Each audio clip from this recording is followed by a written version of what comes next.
But one of the questions I get the most is, "Hey, Tiffany, my story, just every time I think about it, when you tell me I need to tell my story, not a story, not just a story or one of the stories, it just feels like my story is too big for the business I'm running right now. My story feels too big for the product that I'm selling.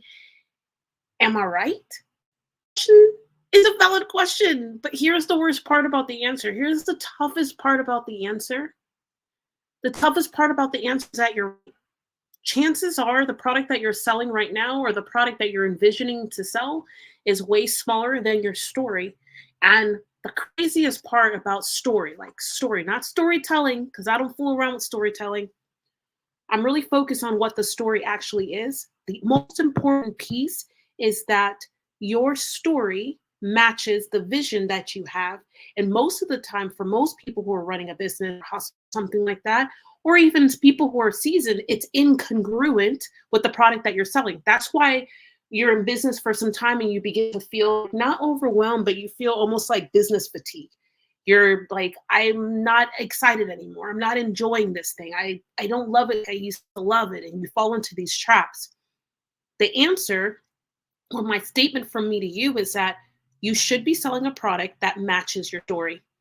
And chances are, if you haven't walked through all of your story, you're selling a product that matches the part of the story that you've been willing to talk about. You're selling you're selling a product, or you're involved in a service that makes you comfortable because it's the part of your story you've been to talk about that makes you comfortable. Imagine what would happen if you walked into your story and you said to yourself, man, I'm going to own all of my story for like what it is. I'm going to own my whole story. I'm going to own it and not manage other people's insecurities. I'm going to own it and not try to make it seem like something lighter or better or different because I want people to be uncomfortable. I don't want people to be upset. The number one mistake that CEOs make or people make is that they don't allow themselves to own the entire story for what it is. And now, because we're scared of social media and we're scared of the fact that we have phones and things can be captured, everybody has this crazy idea that the way to win is to keep half of your cards to yourself and to keep your story to yourself and don't let anyone hear it.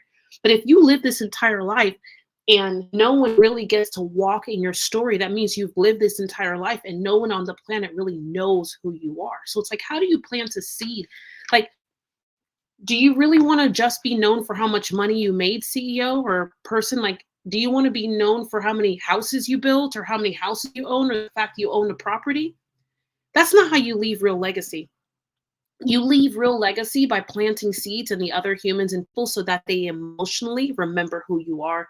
They emotionally connect to you. They emotionally connect the dots. Nothing is worse to me than me thinking about the person who's doing all this work on this planet, running the company, building the thing, and they're doing it specifically so that they can leave money and just land to other people. Our responsibility as leaders, like my responsibility as a CEO, my responsibility as a mother and a leader, and all of my team members and amazing people who allow me to do what I do around the world, is to plant a seed in them. Now, the question then, like, what do you do with that? Everybody's story has the capacity to be something called a movement. And as I was sitting here about to head to the studio, I was thinking to myself, to finish teaching for night school, I was thinking to myself how vital it is that we know that we have the capacity in us as leaders, as CEOs, as whatever you want to call it, as amazing, awesome humans, to actually start a movement or give birth to the movement we already have the vision for, and more importantly, to change the lives of a ridiculous amount of people, to help a lot of people, to build a raft through our effort, through our vision, through our story. And look at DTDT. Today, I run a company that 10 years ago, I was told in like more ways than one that would never fly.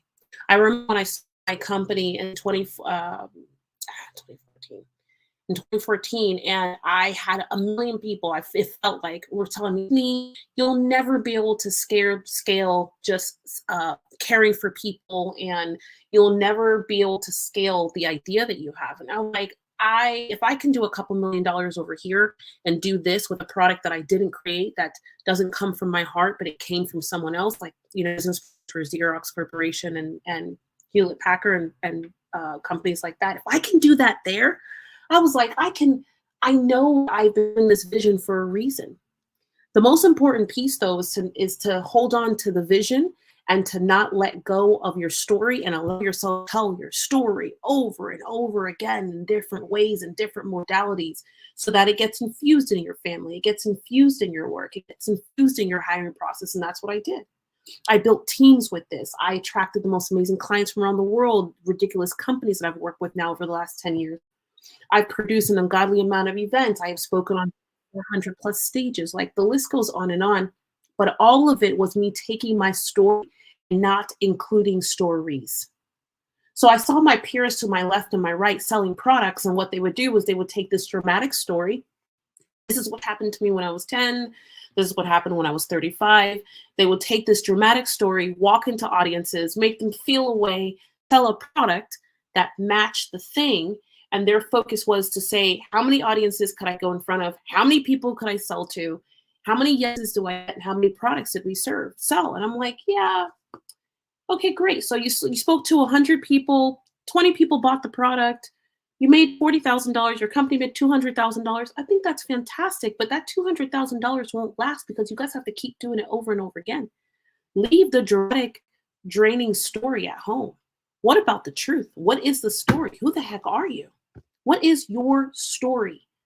I said it for the first time, and I said, well, you know what? What I will not do is I will not head to these stages and go on stage and tell a story and then come back and then sell this small-minded product, because then I'll always be in this rat race, which is what I find so many of these gurus in. They're in this rat race of just selling a product and selling the same product, and they keep having to feed the beast.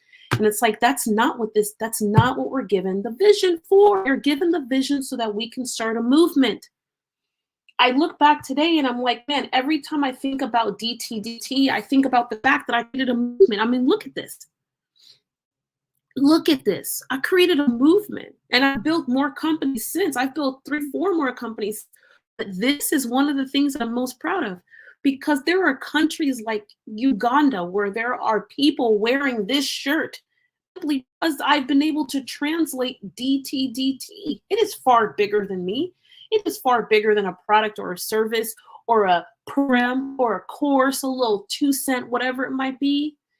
The responsibility that we have is to own our own story. First, it's owning it, finding the assets and the pieces of our story, then owning it, going through a process of healing and walking through the story or what it is, not the curated BS that we've been feeding and teach everybody and leaving pieces of it out. And but then after that, we have the potential to then go and start a movement, to go build something bigger than us. Now I'm 10 years in the game, hundreds of thousands of people that I've been in front of, millions of people that I have had the luxury of crossing paths with now, all because of this concept and idea called DTDT. For me, the story goes first, the brand goes second, especially in business. And that's something I'm going to get to later on this year, because I'm so overhearing that it goes brand first, story second. That's a dumb idea, but that's something else. The story goes first in everything. The story goes first in relationships. The story goes first in building a great product or service for a company. The story goes first in company culture. It goes first in marriage. It goes first in relationship and kids, preparing what's happening with your kids. Story goes first in your confidence. Story goes first in your mind. So chances are, if you were selling a product, let me just do this round robin to make sure that I answer the question. If you were selling a product or a service today, and you've said to yourself internally, or you've thought, I think the product or service we're selling is too small in comparison to what our company is capable of or what you are capable of, you are probably correct. And how do you fix the gap? Step 1, go hunt for the rest of your story that you haven't told. And where do you start? I'll tell you this before I get out of here. The number one thing that you need to go ahead and tell the world, the number one thing that you need to go run through the streets on, is the one thing that you're most afraid for the world to find out, or most afraid for the world to hear, or most afraid for the world to sit in, because that thing that you're most afraid of, that is where your purpose lies. And that's the number one thing that the world is waiting for you to go ahead and say right now. And once you do it, it will change just about everything. Everything.